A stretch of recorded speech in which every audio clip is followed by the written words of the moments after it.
Coming up on this episode of In Your Mind. You just have to start something every day, and then it just accumulates. And when you love what you're doing, it's not work.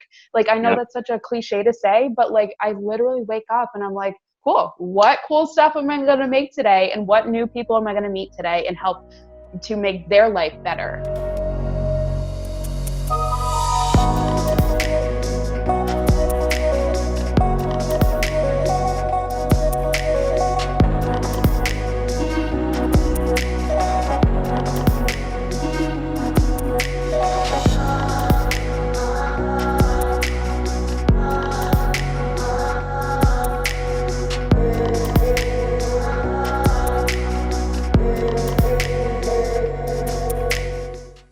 Hey guys, welcome to another episode of In Your Mind with your host, me, Paul Trudell-Payne. Today, I am so excited to bring you our next guest. Her name is Jenna Gaidusek, and she is probably a person that I would consider a mentor, a leader, someone who is really making strides in the design industry. And I have too many good things to say about her, so I'm not going to embarrass her on the show right away. But I want you guys to help me welcome Jenna. Jenna, how are you? Hi, thank you so much for having me, Paul. I'm doing good. Yeah. Finally, we can do this. I'm excited. I know. You're just busy. You have so much. You have so much going on. Big things too. Yeah, thank you. It's an exciting time for sure. Well, I start every episode with the same question. So we're going to just dive in because I feel like that's the easiest thing. It's like taking off a Band-Aid. Yep. So I always start with, tell us a little bit about Jenna as a little girl. Oh, okay. Well, like most designers, I rearranged my bedroom. That was about 10 feet, like maybe under 80 square feet every single weekend. And I knew in high school when my AP art thesis was to design a nightclub where all my other friends were, doing portraits and whatever in art school, that I was going to be an interior designer. And I created textiles for this nightclub and perspectives for this nightclub. And growing up in Vermont, a lot of people stayed in Vermont, and interior design was not a really big thing, but I always knew I wanted to move to New York and to pursue interior design after that. So the rest is history. But I've been designing and reorganizing since I was about 6 years old in my bedroom. Oh my God. 6 years old. When I could move stuff. Yeah. Anytime I can slide things around. Yep. And what part of Vermont did you grow up in? Just outside of Burlington in Colchester. Oh, okay. Right on Lake Champlain. Yeah. One of my closest friends is from Vermont. And I just know she's I wish I could name cities. I can barely name my own city. No, it's cool. But I know it's I want to say it's almost an hour from Burlington, because I know she'd always be that's the next biggest city that she could go to. Okay. Yeah. So so she's out there. Yeah. Yeah. But yeah, it's gorgeous. Every time I see photos and stuff, it's gorgeous out there. I'm so grateful to grow up there because, living near Lake Champlain and living near the water, you just have this appreciation for it. And it's such a relaxing thing to grow up there and then be able to go mountain biking in PE class and kayaking in PE class. And then I moved down to Florida and I was like, oh my God, this is kind of terrifying with the stuff that's down here, all the snakes. But it was a beautiful place. Inspirational for sure. I literally was going to ask you about that because I'm a no insects, no snakes, reptiles, nothing. I don't want any of it. I grew up in Washington, so for us it was a bear. It sounds stupid, but it really was a bear, or a raccoon, or you know what I mean, stuff like that. So it's an animal though that's big enough that I can see. So I'm always I'm prepared.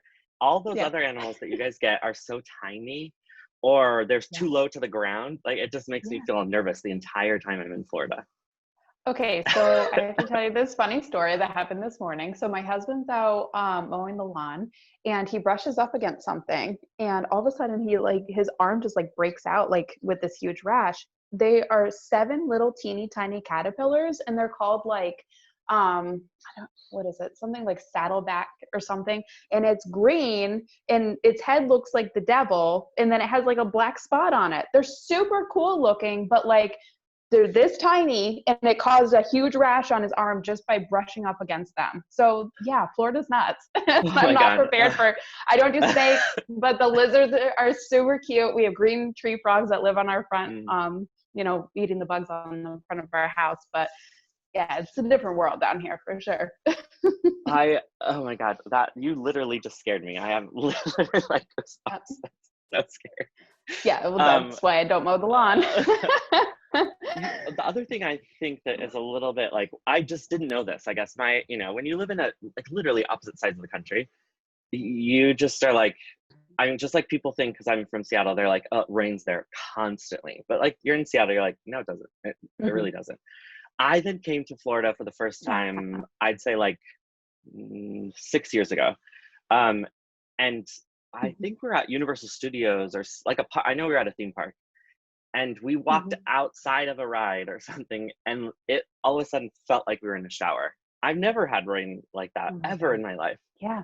And it would just flood. It rained so much it would flood. It was, it is a crazy place there. Yeah. Oh, I'm waiting for it. It's definitely rain season right now. And I'm not even on a coast. I live in Gainesville because my husband works at the University of Florida here. And it just rains like all month long, but I love it because it's so like refreshing. It's just humid. You get this type of shower and you feel like you haven't showered. Oh my God. That's why I don't live in Vermont anymore. Freezing. Yeah, right? Well, okay, so I have I guess I do have a question though, because I always find it interesting to find out a little bit about how you just got that drive. Because it's one thing to say, I get it, you're a little kid, you love to rearrange things, like that's perfect. But it's a one thing to say, like, now I'm going to go after it. Yeah. A lot of people would not do that. And I would just assume, coming from Vermont, like you said, there's not a lot of that there. Right. You're like really saying, like, I'm going after something I don't even see around me all the time.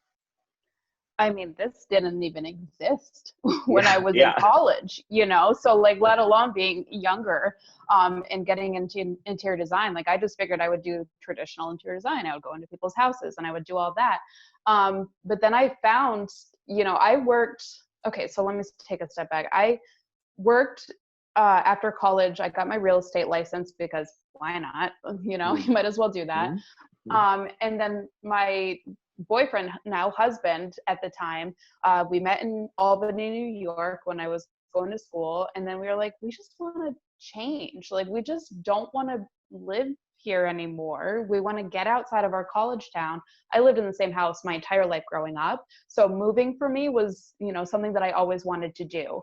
So we just made it happen. We were like, let's move to Kentucky. So we both found a job in Kentucky. I worked for a furniture company, and then I started as a salesperson, and then I worked my way up to management and then to trade and, developing a trade program for them. Because I just wanted to advance, like, and same for him. He started as a line cook, and now he's the executive chef of University of Florida. So we just have that drive in us. I'm a Leo. He's a Sagittarius. I don't know, two passion signs there, but we just have always had that yearning to like advance and to do whatever it takes to move and experience new things so that we can grow and so that we can advance to the next level. So as I was doing all this, I realized I don't want to work for somebody else's money. And I've always had that entrepreneurial spirit ever since, like, I got my real estate license and I was like, I don't want to work for a firm or anything. I just always wanted to make my own money. And in the way that I was making money for somebody else's company, I was like, why am I not doing this for myself? Like, why am I can figure things out. I am a self-starter. I wake up every morning and I get things done. So I was like, one day I was like, Mike, I cannot go back to work. Like my commute at one point was I was living in Westchester and commuting into the city. And I was like, I can't commute 2.5 hours to go to work for somebody else's money that, you know, so when you are in that situation, it forces you to want better and to make things happen for yourself. So I was like, I have to quit.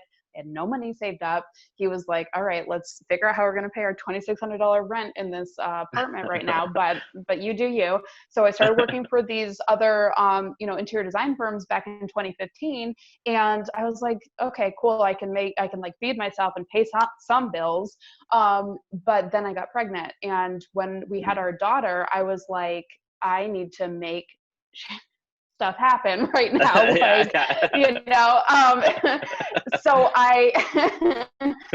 so that's when I started the community, eDesign Tribe on Facebook. That was in 2018 because that didn't exist. And eDesign and virtual design was new, but it was being monopolized by companies like Laurel and Wolf and Decorous, which I was working for at the time. And when I started, I was making money, but then they devalued everything so much. And I was like, I see both perspectives, but also there's no community for us to all come together and band together because they've done such a great job of dividing us and keeping us in this position where we have to work endless hours to keep making money if this is our dream and this is what we want to do.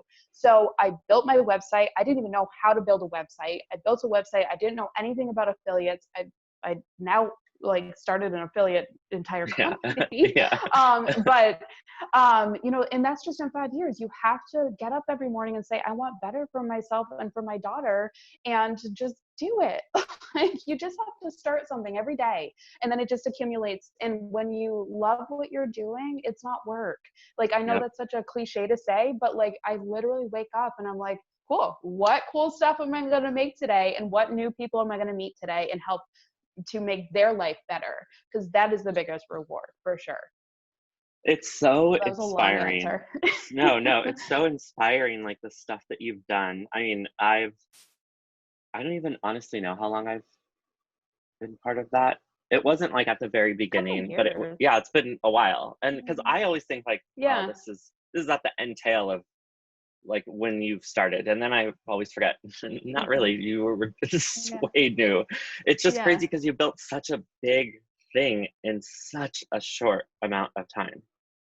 And this is more of a practical question, which I will say we normally do not do this, but how I guess I always I'm in a lot of groups, a lot of business groups, and everybody's like trying to help each other, and I love that.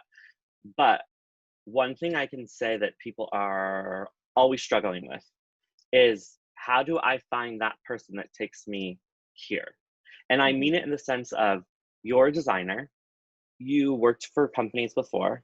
Like you said, you didn't know how to build a website, so you did it, you got all that. But now you built a platform that now people are using for their entire business. That's a big leap from like, oh, I just want to build a website real quick and like do eDesign. How did you connect that dot? Whether it's, how did you think of that, number one? And then number two, how do you even go about, like in your case, how did you go about saying, I can make that happen? I just never thought that I couldn't make it happen. Nobody ever said you can't do that, you know? Honestly, with the encouragement from what I was getting with, so I launched my school, which is called eDesign U, and you know, just teaching how I do this and how my process works from start to finish. So how to, you know, start up your business. I don't talk on anything legal. That is not my wheelhouse. So I leave that to lawyers, but I talk about like building your website, the things that you need there. And then like to Photoshop, I literally just took client projects as I'm working on them and said, this is how I'm doing this, take it or leave it, adapt it for your own business. And then I put it all in a course. And then I sold all those courses, and I helped all these other people, and those people giving me feedback and telling me what they liked, what was working for them, what maybe wasn't working for them, but they tried something different that was based off of that. That is how we all grew together. And out of necessity, I was like, we need better. Like there's something here that's not connecting. I can tell you how to get from here to here, but there's going to be some bumps along the way because the system doesn't exist yet. So in order for us to create a highly, photorealistic rendering software that links to affiliates and vendors and manufacturers, and then to the consumer in the end, to provide them with the highest level of professional service, it wasn't existing. And I was like, I have to just make this. So I have a developer who literally is like, yeah, cool, let's try it. When I'm like, I got this crazy idea. And he's like, all right, let me see what I can do. And like, honestly, I would not be there without Mike. He's a great developer.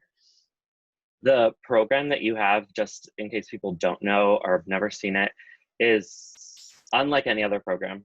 Right? And I mean, like, I have actually used quite a bit of different software and stuff. And similar to you, like, I never was like, oh, I can't do it. I just always thought, oh, figure out a way, find a way. I did real estate too, and then that turned into design. But the software that you make, or that you've made, is it's insane. It really is insane. Like, when everyone says photorealistic something, no, this is like such a different level of photorealistic layouts and plans and shoppable links, and I'm blown away. Everybody I show it to is blown away. So I just, it's amazing. All I have to say is, like, that stuff in itself is astonishing that you've been able to make it that realistic. Yeah. So I didn't develop that program, but I did develop new connections for the way that we work. But the photorealistic thing, like, just came out, and I've tried other programs, and then this just happened in like this winter, and I was like, this is the missing link. This is exactly it is the missing link, because like the stuff that you used, right, is like, this connects to this, connects to this, connects to this. That is all you. So I'm not going to let you get to own all of that, because that really is all of you. And even if, yes, like, someone created this software to make it realistic, I'm sorry, like, I've never heard of that company ever realistically before you brought it, on and really took it somewhere. So I just know, like, there's absolutely no way they were like even at the same level that they are now in interest, and this has all happened because of this. So okay, that's amazing. That was a lot of business talk for a show that promises we don't talk business. So, you can't help it. I know. What I do want to know is, we sort of followed your journey from childhood to college to sort of now. You're married, you have a daughter, and you are working and creating all of these things, which is, I don't care who you are, hard no matter what you do. Hard. And like, have you ever read the book Year of Yes? No. Oh my God, it's my favorite book. Do you like Grey's Anatomy, or what is it, like Private Practice, like those shows? Shonda Rhimes is her name, the creator of those shows. It's her book called The Year of Yes. Okay. And awesome. It's like my favorite book.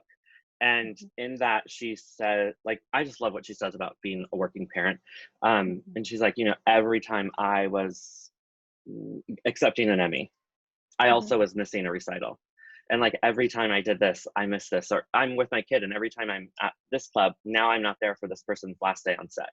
So like, you get to have it all. That's the dream. You can have it all, but you don't, it's not all at one time. And you always have to remember that things are sacrificing. So how do you, because I think this is an amazing thing for other working people to know, how do you reconcile with that? How do you deal with it? You have to give yourself some grace. You just have to.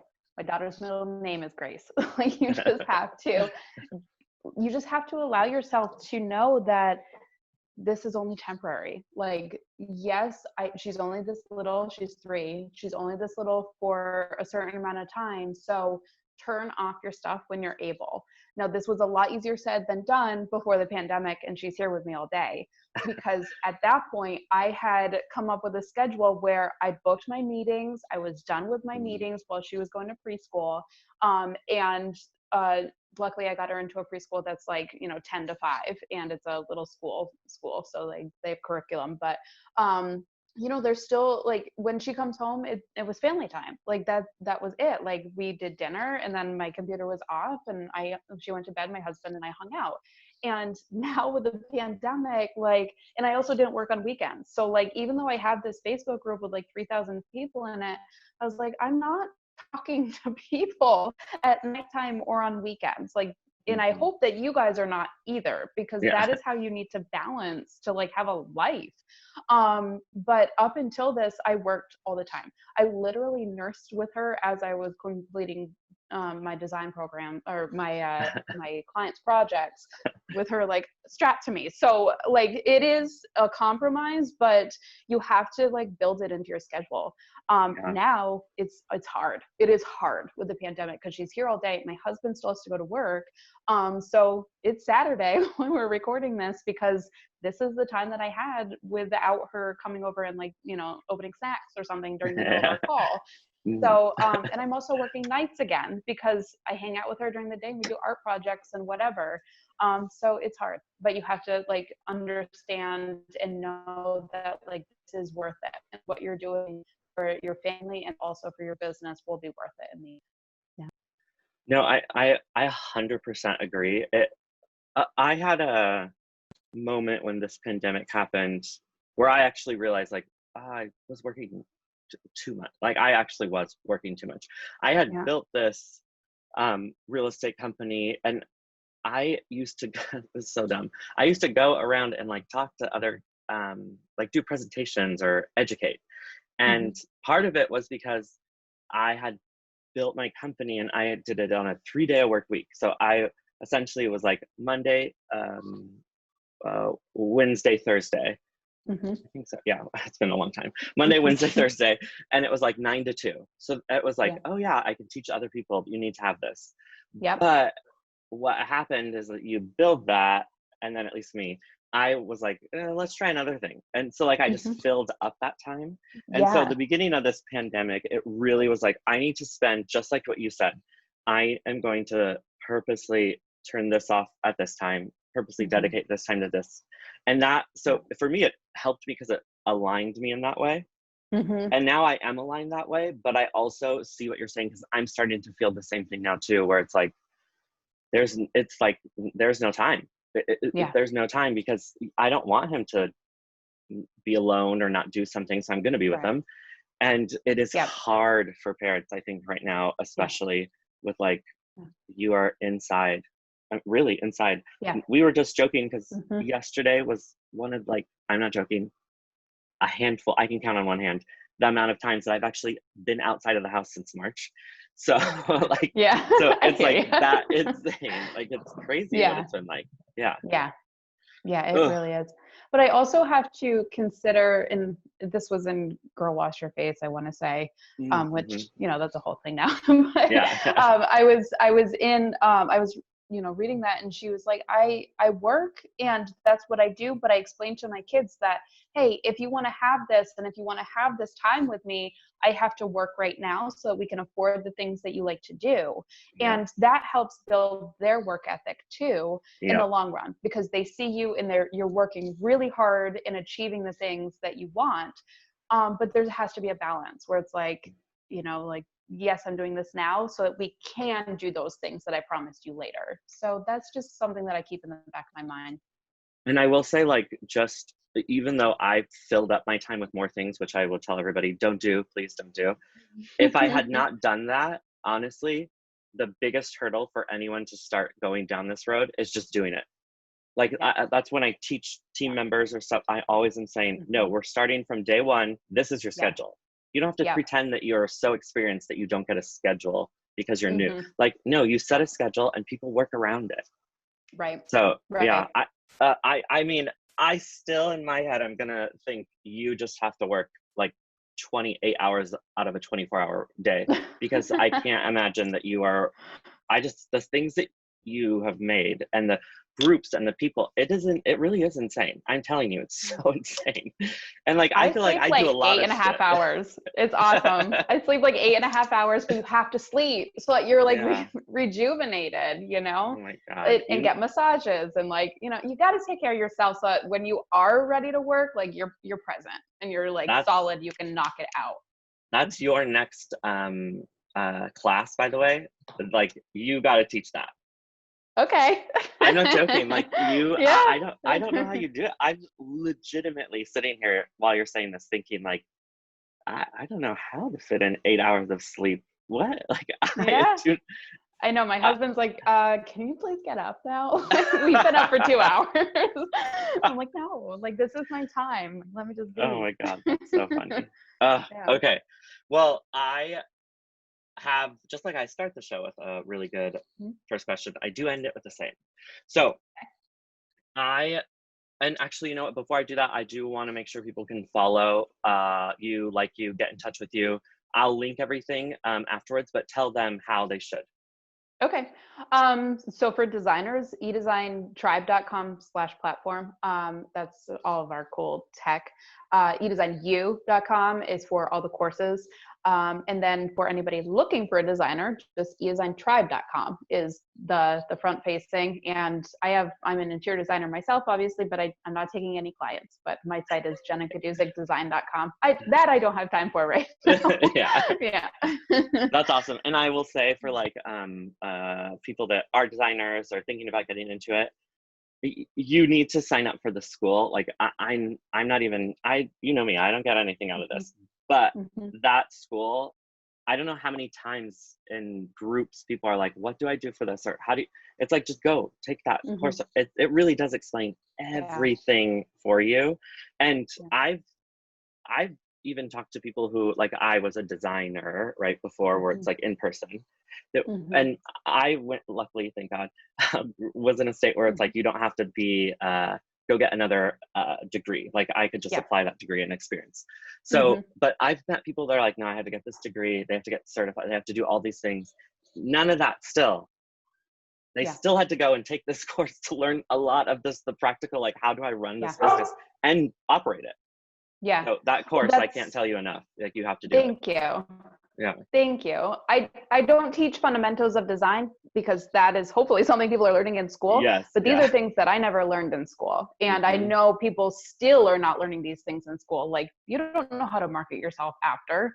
You don't know how to build your email list. Like these are just things that, you know, just regular designers don't think about. We can put together an awesome design, but like, how are we going to get clients and fill our pipeline? That's what it's about. So thank you for that. I appreciate it. Okay. So last question, Jenna. We started off with you telling us about that little girl who rearranged furniture every week. If that little girl was here today, what would you tell her? You're doing it. You're doing all the things that you wanted to do, you know. I've lived in 5 states and 5 or 6, I don't even know now. And I've moved everywhere and I've built a community that is successful and thriving and a business that is doing the same. So, you know, it was all worth it for sure. It for sure it was. Like, you are a person that I tell so many people about. It's just the stuff that you do. It honestly amazes me. And I think it's so innovative and it's so ahead of the time. And you have a business that you are right, that is thriving when so many people are not. And that is not to say anything negative about those people, but it is to say for you that you've found a way to turn a passion into a reality and into something that people can make a career off of and love doing. And that never happens for a lot of people. So congratulations and thank you for me, because you're part of the reason that I get to do it.